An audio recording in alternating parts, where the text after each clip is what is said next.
Example 12.3. How much current will an electric bulb draw from a 220 volt source if the resistance of the bulb filament is 1200 ohm? B part. How much current will an electric heater coil draw from a 220 volt source if the resistance of the heater coil is 100 ohm? तो हमने ये numerical करना है। इसमें क्या बताया गया है कि हमारे पास जो इलेक्ट्रिक बल्ब है वो कितना करंट ड्रॉ करेगा जब हम 220 वोल्ट की इलेक्ट्रिक पोटेंशियल डिफरेंस की सप्लाई करेंगे।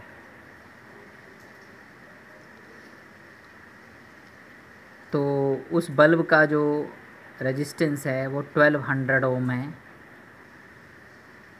यहाँ पर आपको बल्ब की रेजिस्टेंस गिवन है और electric potential difference 220 volt given है। तो हमने ये फाइंड करना है कि बल्ब जो है वो कितना करंट ड्रॉ करेगा। इसको हम फाइंड करते हैं। तो यहाँ पर आपको जो रेजिस्टेंस है वो गिवन है, रेजिस्टेंस ऑफ अ बल्ब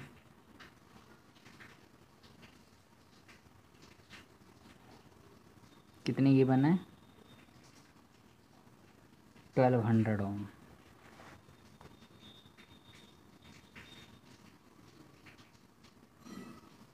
और जो इलेक्ट्रिक पोटेंशियल डिफरेंस की जो हम सप्लाई करेंगे वो हम कर रहे हैं 220 वोल्ट। हमें यहाँ पर जो फाइंड करना है वो फाइंड करना है इस ए पार्ट में करंट। तो according to Ohm's law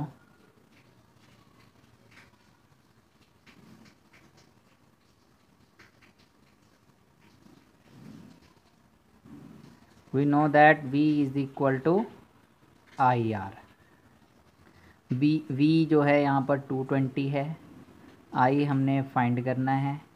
resistance आपको 1200 ओम दे रखी है। अब ये सिंपल कैलकुलेशन हम इसकी करेंगे। 0 से ये 0 कैंसिल हो गया, यहाँ पे आ जाएगा 11, 2 6 12 60, 11/60 एम्पेयर। इसको हम डेसिमल में चेंज करेंगे 60। अब ये डिवाइड नहीं हो रहा, पॉइंट लगाएंगे 110, तो 61 × 60। फिर यहाँ पर 0 लग जाएगी, ये हमारे पास आएगा 8 6 40, 480। फिर नेक्स्ट यहाँ पर 0 लग जाएगी, ये आगे अब डिवाइड होता रहेगा।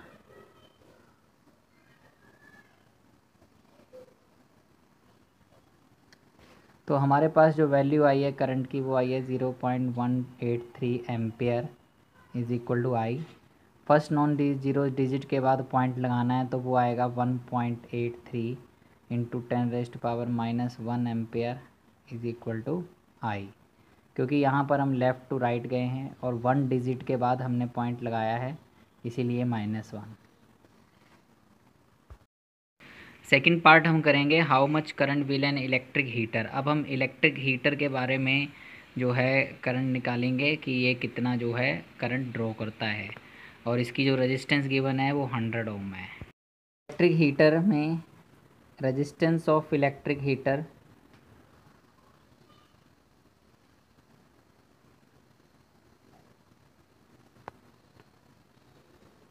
ये हमें गिवन है 100 ओम। पोटेंशियल सेम है 220 वोल्ट। वही सेम हम फॉर्मूला अप्लाई करेंगे, V is equal to IR। V आपके पास 220 वोल्ट है, I आपने फाइंड करना है और रेजिस्टेंस 100 ओम है। 220 divide by 100 is equal to I। तो आपके पास ये आ गया 2.2 एम्पियर का जो करंट है वो इलेक्ट्रिक हीटर लेगा। ठीक है। Next numerical example 12.4।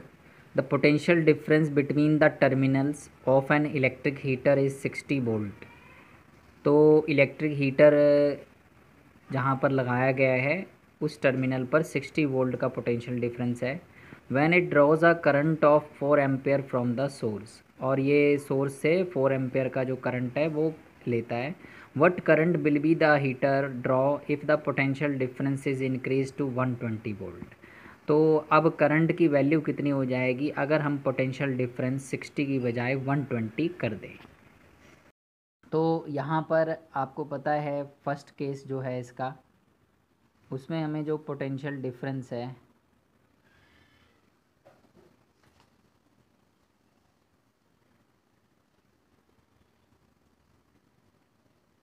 वो कितना गिवन है, 60 वोल्ट। और जो रेजिस्टेंस है हीटर की वो हमने क्या करनी है, ओके, हमें अभी करंट गिवन है 4 एम्पेयर का। तो यहाँ पर सबसे पहले तो हम रेजिस्टेंस फाइंड करेंगे, ठीक है जी, कि ये जो हीटर है उसमें रेजिस्टेंस कितनी थी।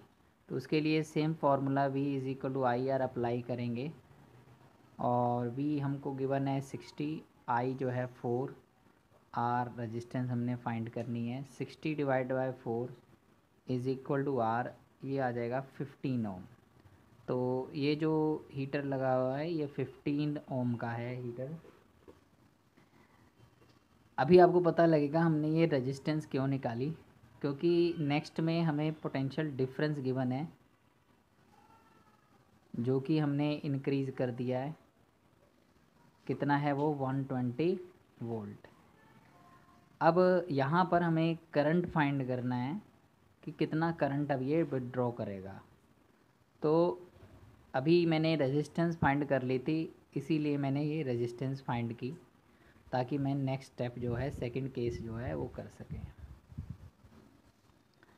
तो अब आप देख रहे हैं यहाँ पर सेम फॉर्मूला अप्लाई करेंगे, V is equal to I R. V की जो वैल्यू है वो यहाँ पर क्या है, 120 है। आई हमने फाइंड करना है कि अब कितना करंट जो है ये ड्रॉ कर रहा है। तो ये हो जाएगा 120 divide by 15, that is equal to I. इसको सॉल्व करेंगे, 5 3 ज़ा 15, 5 2 ज़ा 10, ठीक है, 5 4 ज़ा 20, 8 आंसर आ जाएगा इसका। तो 8 एम्पियर का करंट जो है वह ड्रॉ कराएगा। तो आप देख रहे हैं जैसे पोटेंशियल डिफरेंस 60 था तो करंट था 4 एम्पियर, पोटेंशियल डिफरेंस 120 हो गया तो करंट आपका कितना हो गया, 8 एम्पियर। अब जो नेक्स्ट न्यूमेरिकल है वो factors on which resistance of a conductor depends उसके बेस पर है। तो example number 12.5, resistance of a metal wire of length 1 metre. तो आपके पास एक वायर है जिसकी लेंथ क्या है, 1 मीटर है, इज़ 26 ओम, और उसकी जो रेजिस्टेंस है वो कितनी है, 26 ohm at 20 degree Celsius room temperature पे। क्योंकि मैंने पहले भी कहा था कि जो ओम्स लॉ है वो रूम टेम्परेचर पर एप्लीकेबल है। अगर टेम्परेचर ज़्यादा हो जाएगा तो potential difference will not be directly proportional to the electric current. तो ये रूम टेम्परेचर पर रहना चाहिए। If the diameter of the wire is 0.3 mm, अगर वायर की जो डायामीटर है वो 0.3 mm है, what will be the resistivity of the metal at that temperature. तो हमने उसकी अब रजिस्टिविटी फाइंड करनी है कि कितनी होगी उस टेम्परेचर पर। तो अब हमको गिवन क्या क्या है यहाँ पे, length of the wire given है, length of wire is equal to 1 metre, और जो रेजिस्टेंस गिवन है वायर की वो है मेरे पास 26 ohm at 20 degree Celsius room temperature पर। और जो डायामीटर दे रखा है, यानी कि जो वायर की जो थिकनेस है, डायामीटर, ये जो सिलेंड्रिकल शेप में होता है, तो ये जो डायामीटर हमको दे रखा है वो कितना दे रखा है, diameter of wire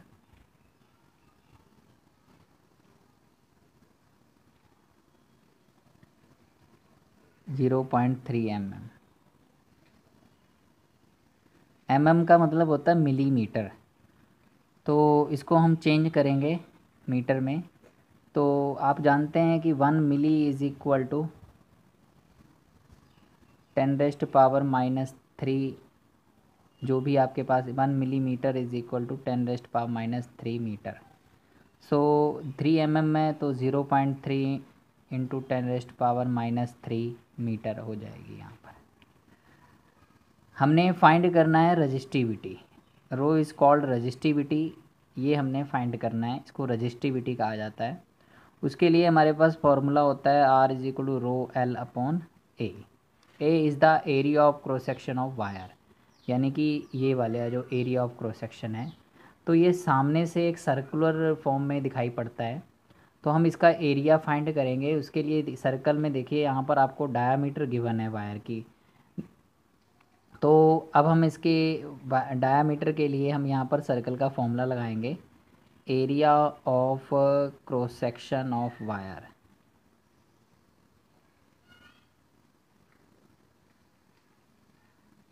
that will be equal to πr²। R is the radius of circle.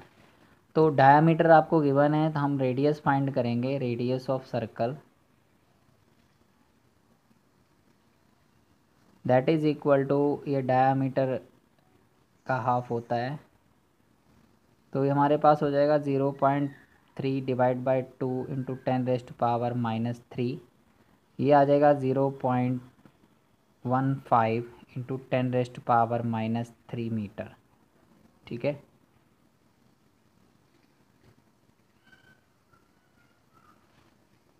हम इसके पॉइंट को इधर करेंगे तो ये आ जाएगा 1.5 into 10⁻, first non zero digit के बाद लगाया है, -1 इधर आ जाएगा।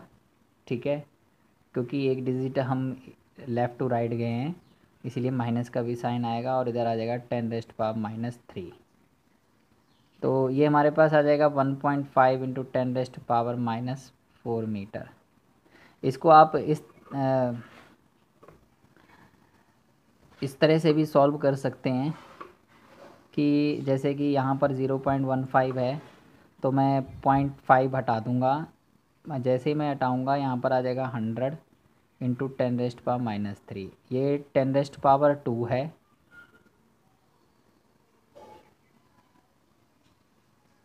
Into 10⁻³ is equal to 15 into 10⁻⁻2 10⁻⁻3, तो ये आ जाएगा 15 इंटू 10⁻⁵ मीटर।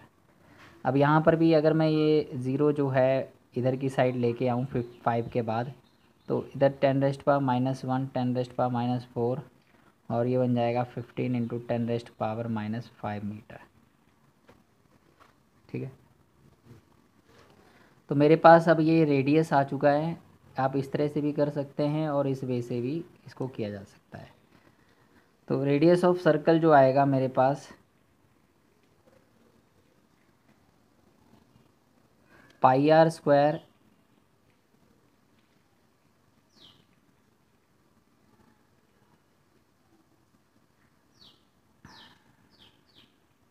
आर की वैल्यू जो यहाँ पर आई है वो आई है 15 इंटू 10⁻⁵ का स्क्वायर।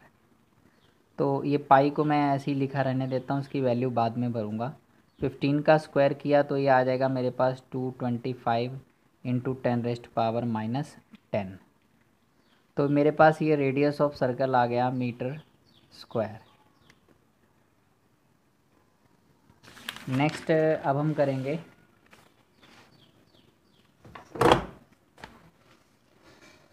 तो मेरे पास जो फॉर्मूला है उसमें मैं वैल्यू भरूँगा। रेजिस्टेंस जो मुझे गिवन थी वो गिवन थी 26 ओम।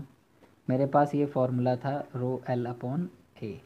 रो की वैल्यू मुझे फाइंड करनी है, L 1 मीटर गिवन है। एरिया ऑफ क्रॉस सेक्शन जो मैंने फाइंड किया है वो फाइंड किया है 225 इंटू 10⁻⁻10।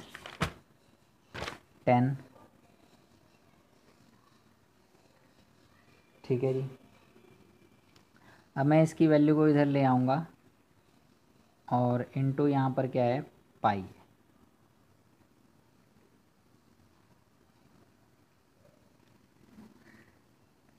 26 इंटू 225 इंटू 10⁻⁻10 और यहाँ पर ये 22/7 इज इक्वल टू क्या हो जाएगा, रो। ये मैंने पाई की वैल्यू जो है वो फिल कर दी है। अब इन दोनों सभी को मल्टीप्लाई करूँगा और मैं सॉल्व करूँगा, तो देखते हैं कितना आंसर आता है। 225 को पहले मैंने मल्टीप्लाई किया 26 के साथ,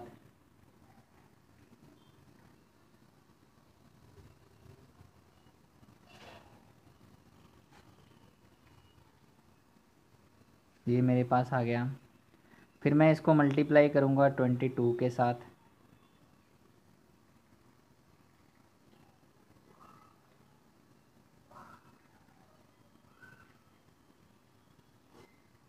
ये मेरे पास आ गया 782128700। तो मैंने ये मल्टीप्लाई कर लिया। अभी मैं इसको सॉल्व करूँगा, 7 से डिवाइड करूँगा, तो मेरे पास ये आएगा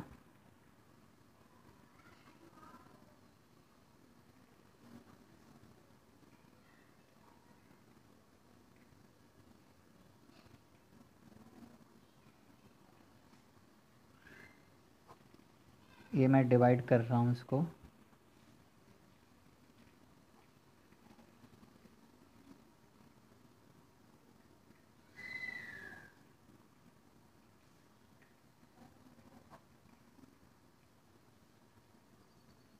यहाँ पर पॉइंट लगाएंगे 7। तो इस तरह से ये कॉन्टिन्यूसली जो है वो डिवाइड होता रहेगा।